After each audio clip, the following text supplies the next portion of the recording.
Bueno, empecemos entonces.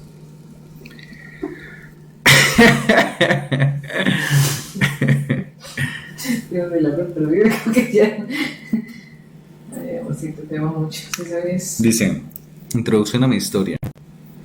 El último día de mi primer año de bachillerato, un bat de béisbol me golpeó en pleno rostro.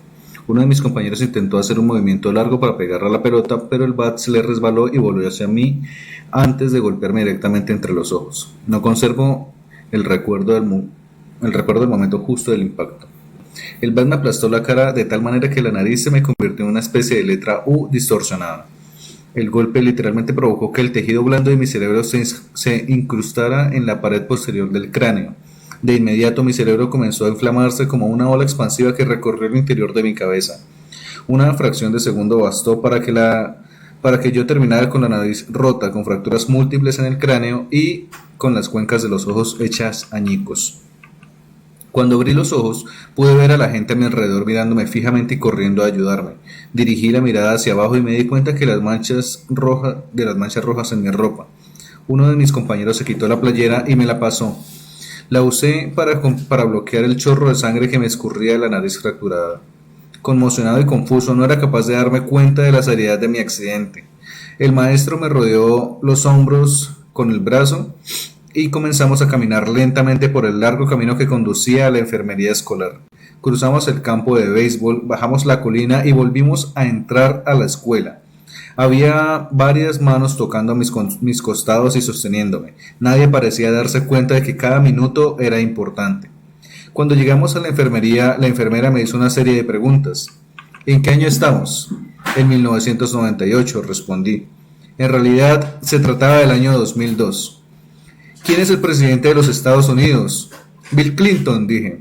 La respuesta correcta era George Bush. ¿Cómo se llama tu mamá?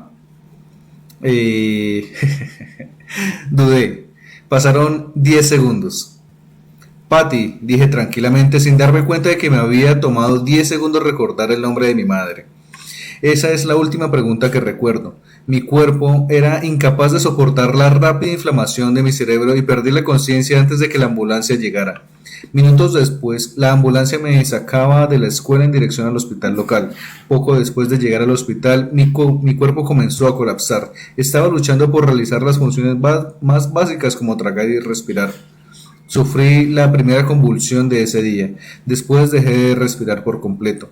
Mientras los doctores se apuraban a suministrarme oxígeno, tomaron la decisión de llevarme a otro hospital que contara con el equipo necesario para controlar una situación tan delicada. De inmediato solicitaron un helicóptero que me trasladara a un hospital mejor equipado en Connecticut, o Cincinnati, qué pena.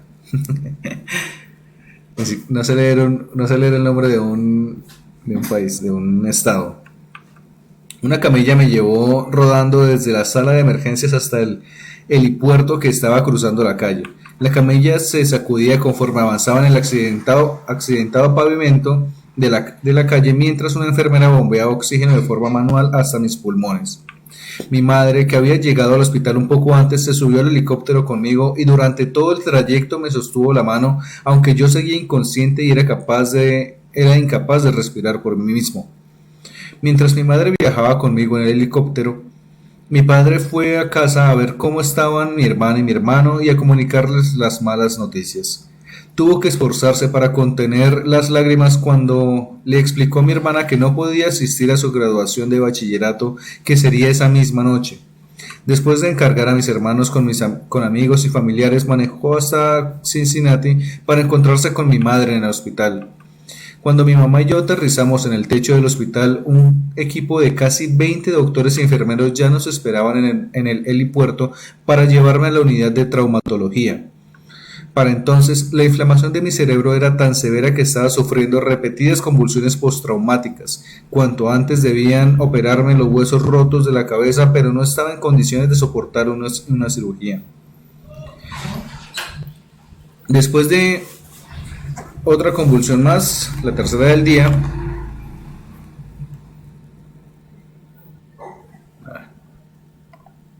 momento, por favor.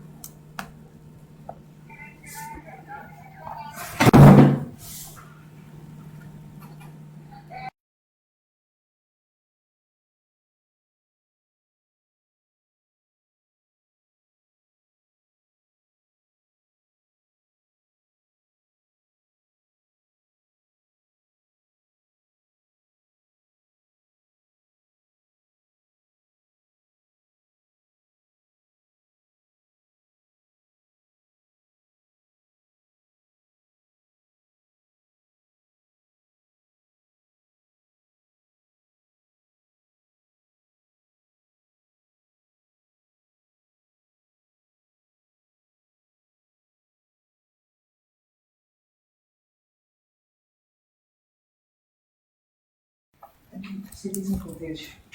Dice, Con Gigi. ¿dónde iba? Después de otra convulsión más, la tercera del día, me introdujeron a un estado de coma y me colocaron un respirador artificial. En el hospital en donde estábamos no les resultaba extraño a mis padres. 10 años antes habían entrado al mismo edificio después de que mi hermana fue diagnosticada con leucemia a los 3 años. Por entonces yo tenía 5 y mi hermano tan solo 6 meses. Después de 2 años y medio de tratamientos de quimioterapia, punciones espinales y biopsias de médula espinal, mi hermana menor por fin salió del hospital contenta, sana y sin cáncer. Ahora, después de 10 años de vida normal, mis padres se encontraban de nuevo en el mismo lugar, pero con otro de sus hijos. Cuando entré en coma, el hospital envió a un sacerdote y a una trabajadora social para confortar a mis padres. Se trataba del mismo sacerdote que habían conocido una década antes, el día en que se enteraron de que mi hermana tenía cáncer. Conforme se fue haciendo de noche, una serie de aparatos se encargaron de mantenerme con vida. Mis padres pasaron la noche en una colchoneta del hospital con gran inquietud. Por momentos caían rendidos de cansancio para enseguida despertar llenos de preocupación. Tiempo después mi madre me contó que esa había sido una de las peores noches de su vida. Hola Dana. Dana se conectó. ¿Estás haciendo un envío? Sí. Mientras leo. Y ahorita termino. Menos mal me avisas porque... Mi recuperación.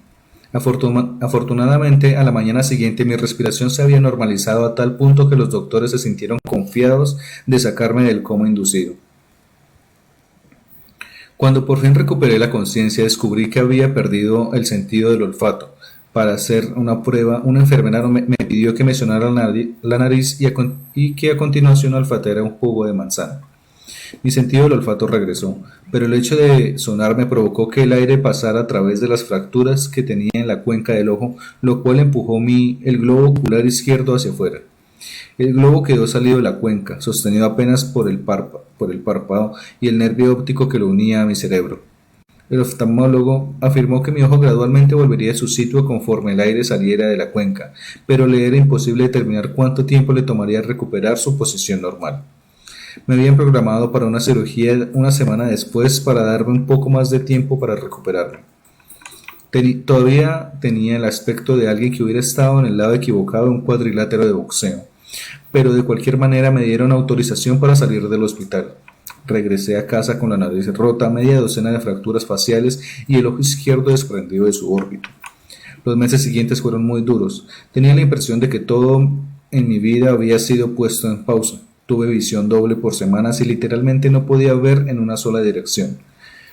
A mi ojo le tomó más de un mes regresar a su posición original. Entre las convulsiones y los problemas con la vista pasaron 8 meses antes de que pudiera volver a manejar un auto. En las sesiones de terapia física tuve que practicar patrones motores básicos como caminar en línea recta. Estaba determinado a no permitir que mis heridas me doblegaran. Pero debo admitir que en más de una ocasión me sentí deprimido y abrumado. Cuando regresé al campo de béisbol justo un año después, fue muy doloroso darme cuenta de lo mucho que me faltaba por conseguir. El béisbol siempre había formado parte de mi vida. Mi padre había jugado para las ligas menores de los Cardenales de San Luis y yo soñaba con jugar también en las ligas profesionales. Después de haber pasado meses en rehabilitación, lo que más deseaba era volver a jugar béisbol. Pero mi regreso al campo no se dio de buena manera. Cuando comenzó la temporada, fui el único jugador de segundo grado que no pasó a formar parte del equipo principal de la escuela. Por el contrario, fui relegado a formar parte del equipo de primer grado. Yo había jugado béisbol desde que tenía 4 años y para alguien que había dedicado tanto tiempo y esfuerzo a un deporte, haber sido rechazado del equipo principal había sido muy humillante. Recuerdo con nitidez el día en que me comunicaron la noticia. Me senté en mi auto y lloré mientras desesperadamente recorría con la mano el cuadrante de la radio para encontrar una melodía que me hiciera sentir mejor. Después de un año de inseguridades, cuando ya había llegado al 3er grado de bachillerato, logré ser admitido en el equipo principal de la escuela. Sin embargo, casi nunca pude entrar al campo de juego. Jugué 11 entradas en la temporada, lo cual apenas equivale a un juego completo. A pesar de mi deslucida participación en la temporada escolar, seguí creyendo que podía lograr convertirme en un gran jugador, y tuve la certeza de que si las cosas iban a mejorar, yo sería el único responsable de lograrlo. El momento decisivo llegó 2 años después de mi accidente, cuando entré a la Universidad Denison. Se trataba de un nuevo comienzo y la universidad era el lugar donde descubriría el poder de los pequeños hábitos. ¿Cómo aprendí en qué consisten los hábitos? Inscribirme a Denison fue una de las mejores decisiones de mi vida. Me gané un lugar en el equipo de béisbol y aunque estaba en el último lugar de la lista porque era un novato, realmente estaba emocionado por haberlo conseguido. A pesar del caos que habían sido mis años de bachillerato, había logrado convertirme en atleta universitario. Aunque ya había sido admitido en el equipo, los entrenamientos no iban a comenzar pronto, así que decidí dedicar el tiempo a ordenar mi vida. Mientras mis compañeros se desvelaban jugando videojuegos, yo desarrollé buenos hábitos de sueño y todas las noches me iba a dormir temprano. En el desordenado mundo del dormitorio universitario yo me propuse mantener mi habitación limpia y ordenada. Estas mejoras no eran muy significativas, pero me hacían sentir que tenía el control sobre mi vida. Comencé a sentirme seguro nuevamente y a creer en mí. Esta sensación de seguridad que iba en aumento se reflejó en mi desempeño escolar. Conforme mejoré mis hábitos de estudio, logré un promedio de 10 durante todo el primer año. Un hábito es una rutina o conducta que se practica con regularidad y, en muchos casos, de manera automática. A medida que pasaban los semestres, acumulé pequeños hábitos que repetí de manera consistente y que eventualmente me llevaron a conseguir resultados que ni siquiera hubiera podido imaginar cuando entré a la universidad. Por ejemplo, por primera vez en mi vida adquirí el hábito de levantar pesas varias veces a la semana. Durante los siguientes años, con mi estatura de 1,95 metros, logré pasar de 78 kilos a 90 kilos de musculatura sin grasa. Cuando comencé el segundo año en Denison y se inauguró la temporada de béisbol, fui el principal pitcher del equipo de lanzadores. Durante mi tercer año, el equipo votó para mí para que fuera su capitán y al final de la temporada fui seleccionado para ser parte del equipo de toda la conferencia universitaria. Sin embargo, no fue sino hasta mi último año cuando mis hábitos de sueño, estudio y de levantamiento de pesas realmente rindieron fruto. 6 años después de haber sido golpeado en el rostro por un bat, llevado en helicóptero a un hospital e inducido a un estado de coma, fui seleccionado como el mejor atleta masculino de la Universidad de Denison. También fui nominado como parte del equipo Academic All-American del canal de ESPN, un honor que está reservado únicamente a 33 jugadores de todo el país. Para el momento en el que me gradué, había obtenido 8 récords universitarios en diferentes categorías y gané el más importante galardón académico de la universidad, la medalla del presidente. Espero que me disculpen si toda esta historia suena un poco arrogante. Para ser sincero, no hay nada de legendario en mi carrera como atleta y realmente nunca jugué de manera profesional.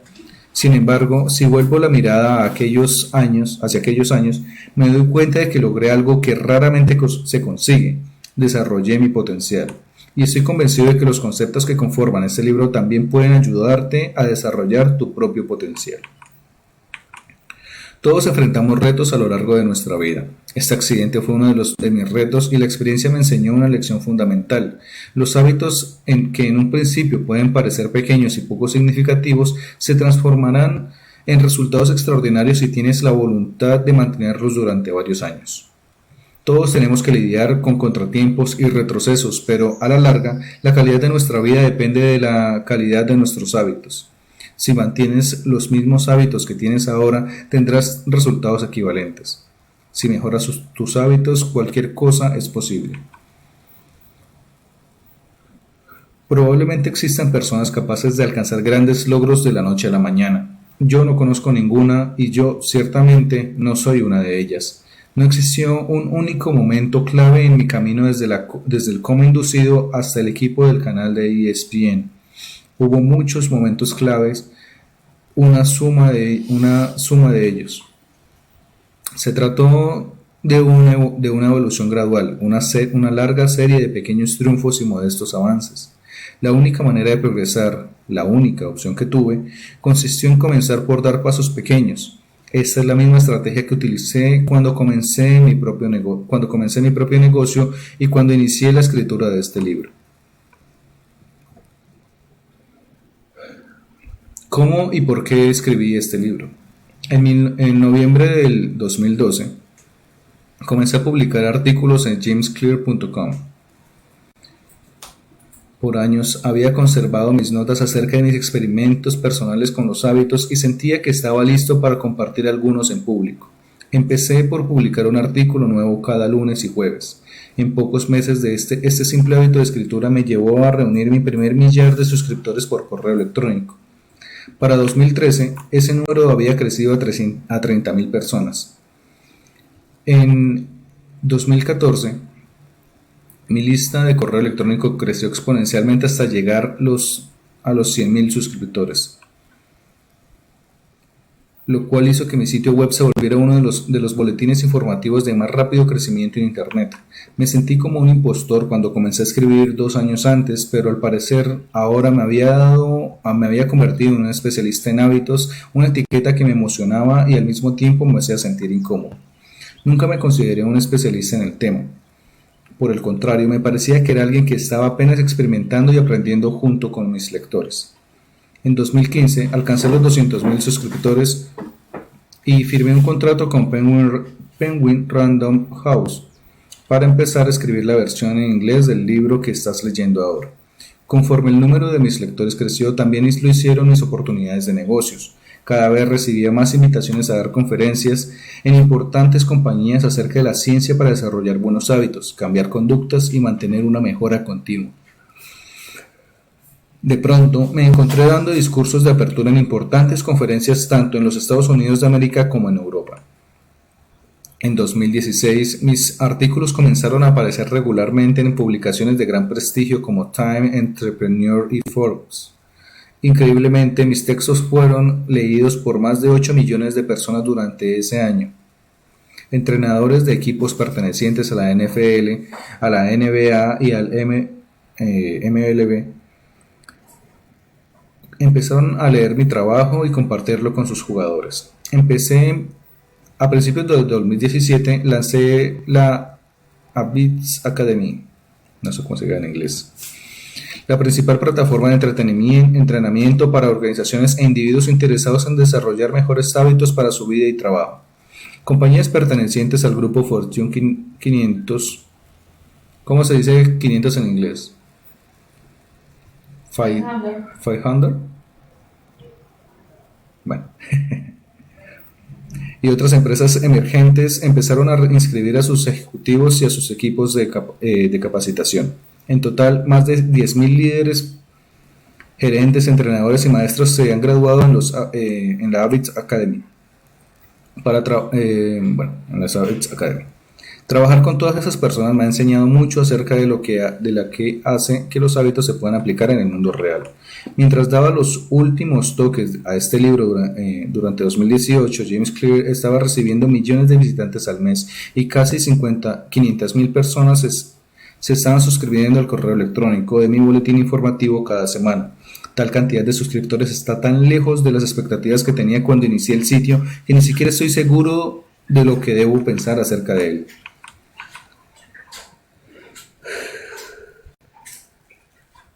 ¿Cómo te puedes beneficiar de este libro? ¿O cómo te puede beneficiar este libro? El empresario inversionista Naval Ravikant dijo una vez: para escribir un gran libro primero tienes que convertirte en ese libro. Yo tuve que vivir las ideas que se mencionan en esta obra para aprenderlas. Tuve que confiar en pequeños hábitos para lograr mi recuperación después de mi accidente, para volverme más fuerte en el gimnasio, para lograr un desempeño de alto nivel en el campo de juego, para convertirme en escritor, para construir un negocio exitoso y sobre todo para convertirme en un adulto responsable. Los pequeños hábitos que cultivé me ayudaron a desarrollar todo mi potencial, y dado que elegiste este libro, asumo que tú también quieres desarrollar todo tu potencial. En las siguientes páginas voy a compartir contigo un plan paso a paso para desarrollar mejores hábitos, no por unos cuantos días, sino para siempre. A pesar de que todo lo que aparece aquí tiene un sustento científico, no se trata de un trabajo académico de investigación. Este libro es en realidad un manual de instrucciones. Conforme explico la ciencia de cómo desarrollar y cambiar tus hábitos de una manera fácil de entender y de aplicar, vas a encontrar principalmente sabiduría y consejos prácticos. Las disciplinas a las cuales recurro, biología, neurociencia, filosofía, psicología y otras, han existido durante siglos. Lo que yo ofrezco es una síntesis de las mejores ideas de personajes brillantes que personajes brillantes descubrieron hace tiempo. Junto con más recientes y convincentes descubrimientos de la ciencia moderna, mi contribución consiste, espero, en encontrar las ideas que son más significativas y en interrelacionarlas de tal manera que sean altamente funcionales. Todos los acertijos de esta obra deben atribuirse al genio de los muchos expertos que me precedieron. Los errores son mi responsabilidad. La columna vertebral de este libro es mi método de 4 pasos para desarrollar hábitos: señal, anhelo, respuesta y recompensa, así como las 4 leyes para cambiar la conducta que se desprenden de ellos. Los lectores que cuenten con conocimientos de psicología tal vez encuentren similitudes entre estos términos y los que manejan la teoría del condicionamiento operante, con el cual Skinner proponía en 1930 el ciclo estímulo, respuesta y recompensa, y que recientemente se ha popularizado como señal, rutina y recompensa en el libro El poder de los hábitos de Charles Duhigg.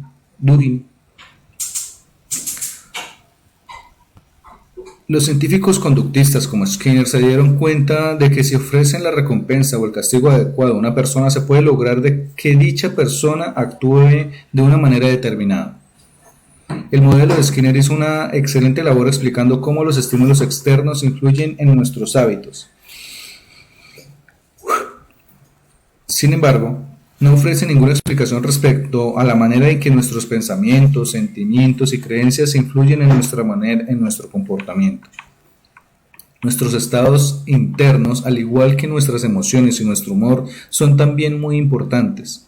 En las últimas décadas, los científicos han comenzado a determinar la conexión entre nuestros pensamientos, sentimientos y comportamiento. Estas investigaciones recientes también se incluyen en estas páginas.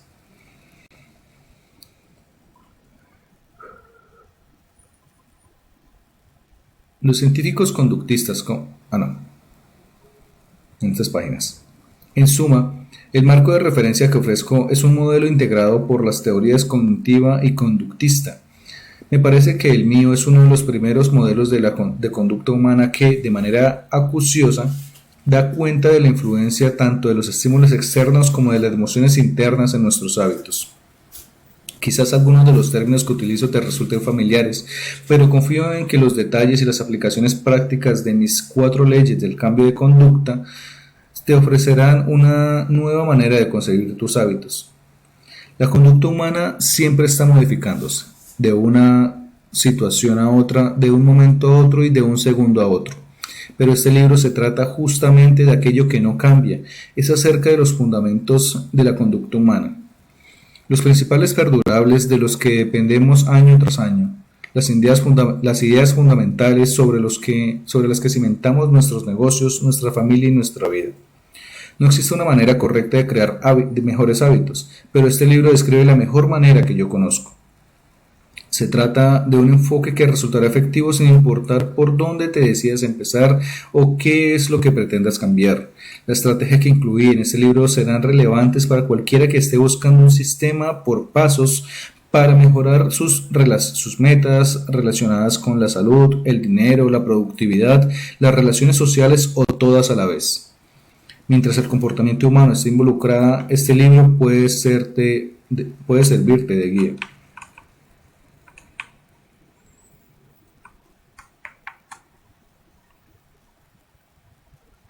6 más 13, 19, ¿cierto?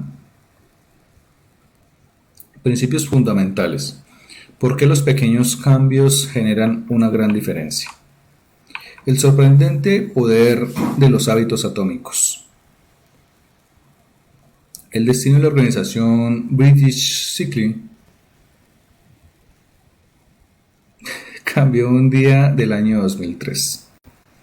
Esta organización que había regulado el ciclismo profesional en Gran Bretaña contrató ese año a Dave Brailsford como su nuevo director de desempeño. Por entonces los ciclistas profesionales de Gran Bretaña padecían casi 100 años de mediocridad. Desde 1908, los ciclistas británicos habían conseguido solamente una medalla de oro en los Juegos Olímpicos y habían tenido aún peores resultados en la carrera ciclística más importante del mundo, el Tour de Francia. En 110 años, ningún ciclista británico había conseguido ganar esa carrera. De hecho, el desempeño de los ciclistas británicos había sido tan poco relevante que uno de los más importantes fabricantes de Europa se había rehusado a vender la bicicleta porque temía que sus ventas se vieran afectadas cuando otros profesionales se dieran cuenta de que los británicos usaban los equipos que ellos fabricaban. Brailsford fue contratado para poner al equipo británico en una nueva trayectoria. Lo que diferenciaba a Brailsford de los entrenadores anteriores era su implacable compromiso con una estrategia a la que se refería como agregación de ganancias marginales, que es una filosofía que aspira a alcanzar un pequeño margen de mejora en todo lo que se hace. Brailsford solía afirmar: el principio de esta filosofía consiste en aislar cada uno de los aspectos del ciclismo. Si se mejora el 1% de cada uno de estos aspectos, se habrá obtenido una mejora considerable una vez que todos los cambios se apliquen al mismo tiempo. Brailsford y los entrenadores a su cargo comenzaron a hacer pequeños ajustes en diversos aspectos que podían esperarse de un equipo profesional. Empezaron por rediseñar los asientos de las bicicletas para hacerlos más cómodos y aplicaron alcohol a las ruedas para darles una mejor tracción. Le pidieron a los ciclistas que utilizaran shorts con sistemas eléctricos de autocalentamiento que les permitieran mantener la temperatura muscular ideal mientras pedaleaban y comenzaron a usar sensores de biorretroalimentación para monitorear la manera en que cada uno de los atletas respondía a determinados entrenamientos. El equipo probó diversas telas en un túnel de viento, lo que tuvo como consecuencia que pidieran a los ciclistas que participaran en pruebas en exteriores que cambiaran sus trajes por equipos diseñados para interiores, y ya que descubrieron que eran más ligeros y aerodinámicos. Pero no se detuvieron ahí. Brailsford y su equipo siguieron haciendo mejoras del 1% en áreas que habían pasado por alto o que resultaban inesperadas. Probaron diversos tipos de ungüentos para masajes con el fin de descubrir cuál era el más rápido para lograr la recuperación de los músculos dañados. Contrataron un médico que enseñó a los atletas la mejor manera de lavarse las manos para evitar contraer resfriados. Determinaron el tipo de almohada y de colchón que brindaba más comodidad a cada competidor a la hora de dormir. Incluso pintaron de blanco el interior del camión que transportaba las bicicletas del equipo. Esto último les permitía detectar hasta la más pequeña partícula de polvo. Estas partículas normalmente pasaban inadvertidas, pero iban a parar a las bicicletas que habían sido cuidadosamente afinadas. Estas se degradaban por el contacto con el polvo, lo cual afectaba su desempeño en la pista. Conforme estos cientos de pequeñas mejoras se acumularon, los buenos resultados comenzaron a llegar antes de lo que cualquiera se hubiera podido imaginar. Tan solo 5 años después de que Brailsford tomara el mando, el equipo de ciclismo británico dominó las diversas pruebas en los Juegos Olímpicos de Pekín 2008, donde obtuvieron un sorprendente 60% de las medallas disponibles para esta actividad. 4 años después, en los Juegos Olímpicos de Londres, los británicos elevaron el nivel de la prueba al romper 9 récords olímpicos y 7 récords mundiales. 7 récords mundiales. Este año, Bradley Wiggins se convirtió en el primer ciclista británico en ganar el Tour de Francia.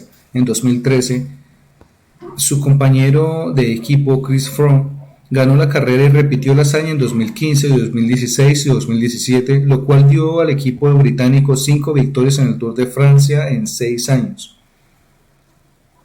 Durante un periodo de 10 años, de 2017 de 2007 a 2017, los ciclistas británicos ganaron 178 campeonatos mundiales y 66 medallas de oro olímpicas y paralímpicas. Además, conquistaron 5 victorias en el Tour de Francia. Todas las hazañas realizadas en tan corto tiempo son consideradas como el caso de éxito más importante en la historia del ciclismo. Uy, ¿qué dice? En la historia del ciclismo. ¿Cómo sucedió esto? ¿Cómo fue que un equipo de atletas ordinarios se transformó en un equipo de campeones gracias a pequeños cambios que a simple vista no parecían hacer más que una modesta diferencia? ¿Cómo es posible que una serie de pequeñas mejoras logren acumular en conjunto unos resultados tan destacados? ¿Cómo puedes replicar esta estrategia en tu propia vida? ¿Por qué los pequeños hábitos generan una gran diferencia? Es muy común sobreestimar la importancia de los grandes momentos definitorios y restarle valor a la realización de pequeñas mejoras cotidianas. Con frecuencia nos convencemos a nosotros mismos de que un enorme éxito requiere una acción igual de relevante, ya sea que se trate de perder peso, de establecer un negocio, de escribir un libro, de ganar un campeonato, de alcanzar cualquier otra meta. Nos presionamos para realizar una mejora que sea digna de convulsionar al planeta y de la que todo el mundo hablará. Por otra parte, las pequeñas mejoras del 1% son apenas perceptibles, pero a la larga pueden ser mucho más significativas. La diferencia que las pequeñas mejoras pueden provocar es realmente sorprendente. La matemática de las pequeñas mejoras funciona de la siguiente forma. Si logras ser un 1% mejor cada día durante un año, terminarás siendo 37 veces mejor al final del periodo. Por el contrario, si deterioras su conducta un 1% cada día, al final de un año habrás llegado casi a cero. Lo que empieza como una pequeña ganancia o una pérdida insignificante es acumulada con el tiempo y se convierte en algo grande.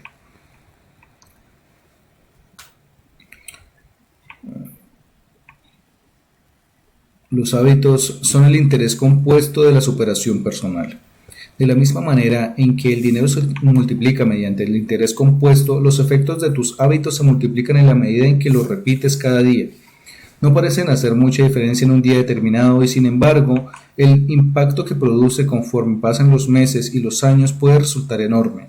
Solamente cuando nos damos vuelta y contemplamos los últimos 2 o 5 o quizás 10 años nos damos cuenta y quedamos sorprendidos del valor de los buenos hábitos y del costo negativo de los malos hábitos.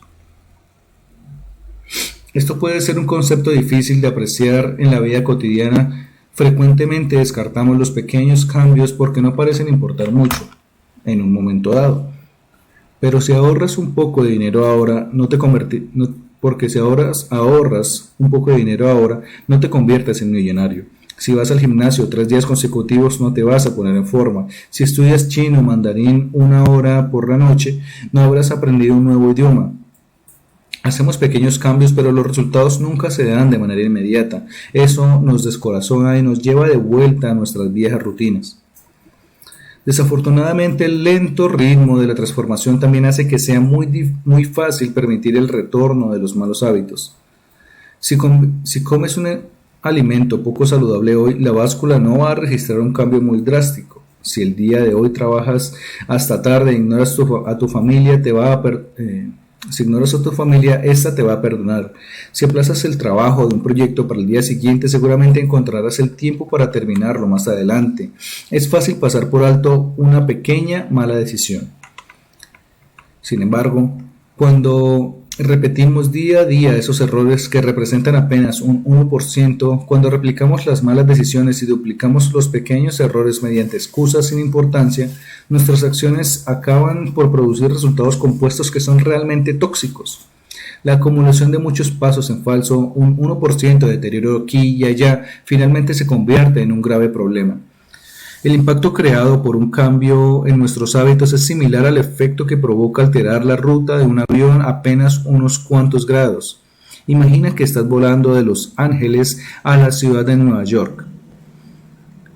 Si el piloto que despega de Los Ángeles ajusta la dirección 3,5 grados al sur, llegaría a Washington, en lugar de llegar a Nueva York. Ese pequeño cambio apenas se notaría durante el despegue.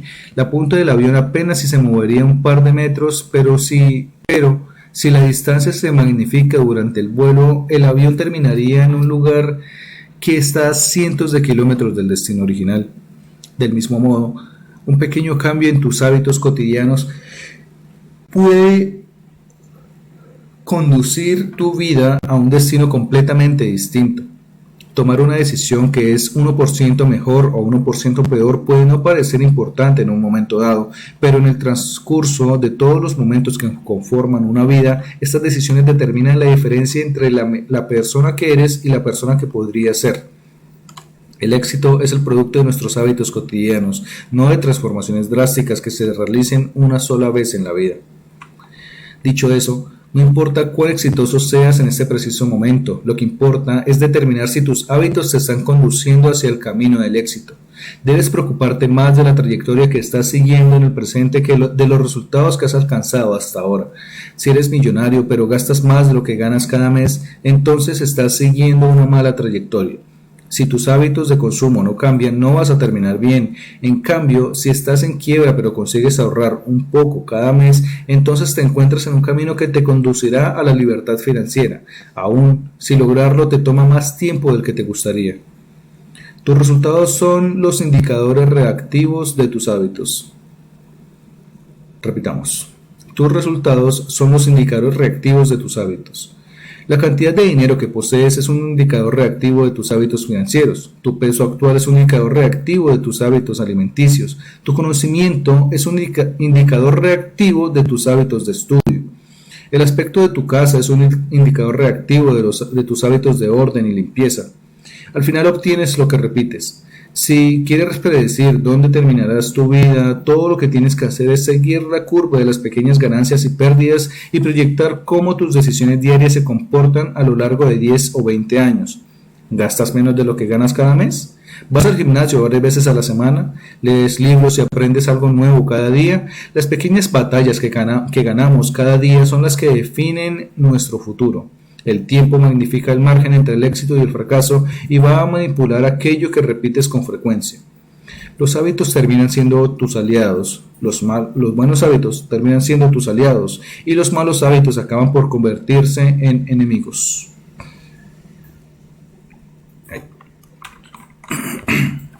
Los hábitos son una espada de doble filo. Los malos hábitos pueden dañarte tan fácilmente como los buenos hábitos pueden complementarte. Por eso es crucial entender los detalles. Es importante que aprendas cómo funcionan los hábitos para que puedas diseñarlos de acuerdo con tus preferencias y seas capaz de evitar eficientemente el borde peligroso de la espada. Tus hábitos actúan de manera acumulativa a tu favor o en tu contra.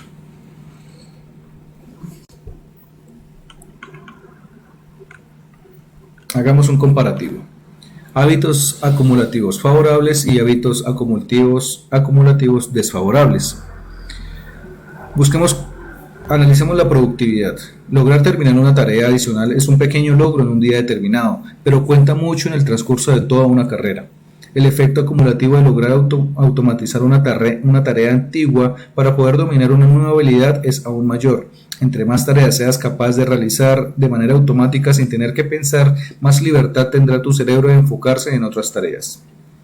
En cambio, si lo analizamos con un hábito acumulativo desfavorable, es una generación de estrés. La frustración de un embotellamiento, el peso de las responsabilidades de ser padres, la tensión de no llegar a fin de quincena, la preocupación que produce tener la presión arterial un poco más alta de lo normal, etc. Por sí solas estas causas de estrés son tolerables, pero si persisten por años, estas pequeñas preocupaciones se acumulan y se convierten en problemas de salud muy graves. Ahora, analicemos el conocimiento versus los pensamientos negativos. Aprender una nueva idea no te convierte en un genio, pero mantener un compromiso de aprender algo cada día durante tu vida se convierte en una fuerza transformadora. Cada libro que lees no solo te enseña algo nuevo, también te estimula a repensar de manera distinta las viejas ideas. Como dice Warren Buffett, esta es la manera como el conocimiento funciona. Se va acumulando como el interés compuesto del dinero invertido. Pensamientos negativos. Entre más te consideras a ti mismo despreciable, carente de valor, tonto o feo, más te condicionas a interpretar la vida de la misma manera. Tu pensamiento queda atrapado en un círculo vicioso. Lo mismo ocurre con tu manera de pensar acerca de los demás. Una vez que caes en el hábito de considerar las personas como malhumoradas, injustas o egoístas, empiezas a ver a ese tipo de personas en todas partes. Ahora, el hábito de las relaciones sociales y el hábito de la indignación. Mientras que el hábito de las relaciones sociales, las personas reflejan la manera como te comportas con ellas.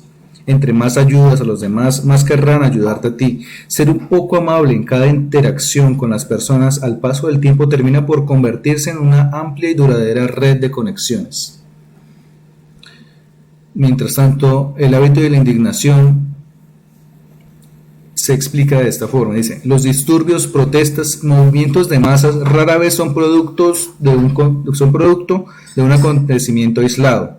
Al contrario, una serie de agresiones menores y afectaciones repetidas se multiplican lentamente hasta que un acontecimiento se convierte en la gota que derrama el vaso y la indignación se extiende como un incendio. A ver si te metes ese poquito, por favor. Yo no me tomaré esos vasos. Gracias. Pero ese vaso lo utilicé esta mañana. Ese vaso lo acabo de utilizar. Es que los moscos se paran encima. Sí. Gracias, Edu. Dice, ¿en qué consiste realmente el progreso? Imagina que hay un cubo de hielo sobre la mesa que está enfrente a ti. La habitación está fría y tú puedes ver tu propio aliento. La temperatura es de 4 grados bajo cero. Aunque sea de manera muy lenta, la habitación comienza a calentarse. 3 grados bajo cero, 2 grados bajo cero. El cubo de hielo sigue en la mesa frente a ti sin cambios, pero se sigue calentando la sala. Entonces, seguimos con 1 grado bajo cero, medio grado bajo cero. Todavía no ha pasado nada. De pronto la temperatura alcanza los 0 grados y el hielo comienza a derretirse. 1 solo grado hace la diferencia y desencadena el gran cambio. Los grandes hitos, los momentos definitorios, con frecuencia son el resultado de muchos acontecimientos previos que acumulan el potencial requerido para desencadenar un gran cambio. Este mismo patrón se repite en todas partes. El cáncer es indetectable el 80% del tiempo desde que surge hasta que en un momento dado, en cuestión de meses, acaba con el cuerpo. El bambú apenas se alcanza a ver durante los primeros 5 años. Durante ese tiempo desarrolla un complejo sistema de raíces que, una vez maduro, le permite crecer más de 2 metros en menos de 6 semanas. De manera similar, los hábitos con frecuencia no parecen provocar ningún cambio hasta que se alcanza un punto crítico, un umbral que desencadena un nivel superior de desempeño. En las etapas tempranas y medias de cualquier empresa suele haber un abismo de desilusión. Uno siempre espera realizar progresos de manera lineal y ascendente, pero ello es frustrante cuando por periodos de días, semanas e incluso meses los cambios parecen no funcionar y uno tiene la sensación de permanecer en el mismo sitio. Es el sello de cualquier proceso acumulativo. Los resultados más poderosos toman su tiempo y se retrasan. Es el sello de cualquier proceso acumulativo. Los resultados más poderosos toman su tiempo y se retrasan. Esta es una de las razones por las que es tan difícil desarrollar que los hábitos perduren. La gente hace pequeños cambios de conducta, no ve resultados tangibles y toma la decisión de detenerse. Podrías pensar, he estado corriendo diariamente durante un mes y no logro ver ningún cambio en mi cuerpo. Una vez que este tipo de pensamiento se apodera de ti, es fácil abandonar los buenos hábitos. Para que los hábitos realmente generen un cambio, debe subsistir lo suficiente como para rebasar una meseta donde no se producen cambios perceptibles. Yo la llamo meseta de potencial latente. Si te está costando demasiado esfuerzo desarrollar un nuevo hábito bueno o romper con uno malo, No se trata de que hayas perdido tu capacidad de realizar mejoras. Con frecuencia, esto se debe a que no has logrado cruzar la meseta del potencial latente. Cuando uno se queja de no estar alcanzando resultados exitosos a pesar de estar esforzándose, es como si se quejara de que el hielo no se derrite cuando la habitación pasa de 4 grados a 3 grados bajo cero. El trabajo no se desperdicia, solo se acumula. Recuerda que toda la acción se desencadena cuando la temperatura alcanza los 0 grados. Cuando al fin logras ir más allá de la meseta del potencial latente, la gente considera que el hecho es un éxito conseguido de la noche a la mañana. El común de la gente solo percibe los eventos más llamativos y no se detiene a ver todo el trabajo y el esfuerzo que tiene detrás. Pero tú sabes que todo el trabajo que has invertido durante mucho tiempo, cuando parecía que no estabas haciendo ningún progreso, es lo que realmente hizo posible el cambio.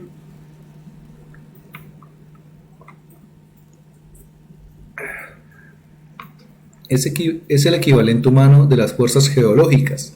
Dos placas tectónicas pueden frotarse una contra otra por millones de años mientras se acumula presión entre ellas. Por fin, un día se tocan nuevamente de la misma manera en que lo estuvieron haciendo durante varias eras, pero en esta ocasión la presión es demasiada. Un terremoto se desencadena. El cambio puede tomar años antes de que se manifieste de manera intensa en un instante. La maestría requiere paciencia. Las espuelas de San Antonio, ¿espuelas? Sí, las espuelas de San Antonio, uno de los equipos más exitosos de la NBA, mantiene en la pared de los vestidores una cita del reformador Jacob Riis. Cuando nada parece ir bien, visito al cantero. Este hombre golpea la roca con un cincel y su martillo quizá hasta un centenar de veces sin hacerle siquiera una grieta. Sin embargo, al dar el siguiente golpe la roca se parte en dos. Sé que ese no fue el golpe que rompió la roca, fue la suma de todos los golpes que dio anteriormente.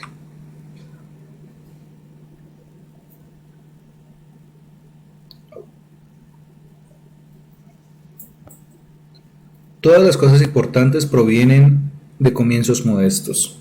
La semilla de cada hábito es una decisión pequeña, pero conforme esa decisión se repite, un hábito nuevo surge y se va fortaleciendo.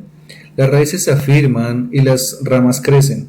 La tarea de eliminar un hábito pernicioso es parecida a arrancar de raíz un poderoso roble que crece en nuestro interior. Y la tarea de desarrollar un buen hábito es equivalente a cultivar una delicada flor cada día. Pero, ¿qué es lo que determina que mantengamos un hábito el tiempo suficiente para sobrevivir la meseta del potencial latente y conseguir llegar al otro lado? ¿Qué es lo que provoca que algunas personas regresen a sus malos hábitos mientras otras consiguen disfrutar de los efectos acumulativos de los hábitos favorables? Bueno, 49 minutos me tomó leer 13 páginas. Vamos a parar por ahora porque ya hay que desayunar. Listo. ¿Cómo te parece el libro? Está interesante. Sí, ese libro se recomienda mucho, solo que no lo tengo en físico. Yo también había escuchado de átomos. Átomos, Hábitos atómicos. átomos hábitos. Atómicos hábitos. Átomos habitáticos. Bueno, gracias por acompañarme. Un abracito. ¿Todavía estabas en inglés? Sí, Te molestando, ¿no? para que veas. ¿A qué hora puedo leer? ¿Será que leo a mediodía? Pero me toca leer, me toca hacer el almuerzo. ¿A las 2? ¿Me los dos? Pero es que normalmente a las 2 tengo otras cosas que hacerlos entre semana. Pero sí quiero leer al mediodía.